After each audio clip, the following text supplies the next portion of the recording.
सदगुरु बाल संस्कारशाला। यहाँ शिक्षा के साथ संस्कार दिया जाता है।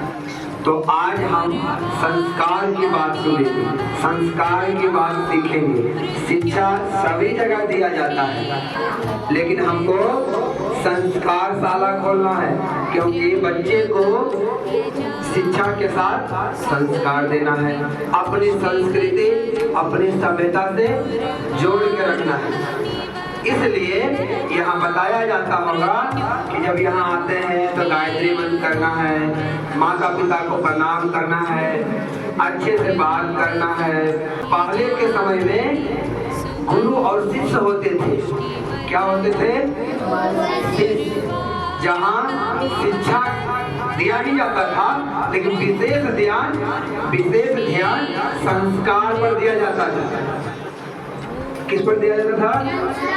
ताकि बच्चे संस्कार सीखे। तो गुरुकुल तो समाप्त हो गया, तो स्कूल खुल गया, ट्यूशन खुल गया, कोचिंग खुल गया। उसी गुरुकुल का रूप लेकर, उसी गुरुकुल के तर्ज पे, उसी गुरुकुल के जैसा पंडित श्री राम सरवान भारत में ही नहीं, कई सारे देश में संस्कारशाला खोले। तो वहाँ गुरु पढ़ाते थे, शिष्य पढ़ते थे। आज के समय में गुरु का महिमा तो खत्म, गुरु का परंपरा खत्म हो गया। तो आज हम लोग पढ़ाने वाले, संस्कारशाला में पढ़ाने वाले को भैया कहते, दीदी कहते, और पढ़ने वाले को भाई और बहन कहते हैं। इसलिए ताकि आपस में भाई बहन का प्यार बना रहे। जब पढ़ाएं तो लगे कि अपना भाई को पढ़ा रहे हैं, अपनी बहन को पढ़ा रहे हैं। अगर कोई बच्चा पढ़ रहा है, अगर कुछ समझ में नहीं आए तो बेहिचक बिना डरे भैया बता दीजिए, दीदी बता दीजिए, अपने जैसा।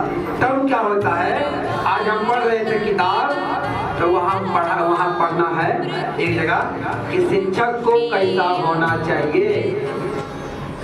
तो दोस्त की तरह शिक्षक कैसा होना चाहिए?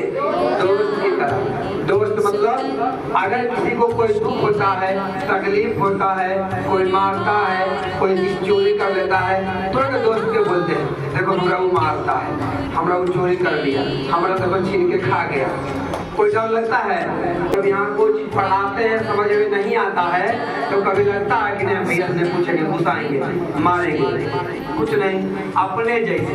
इसलिए यहाँ भैया होते हैं और दीदी होते हैं, और यहाँ आते रहना है, गायत्री मंत्र करते रहना है, माता पिता को प्रणाम करना है, और अपने आप को अच्छा बनाने का प्रयास करना है।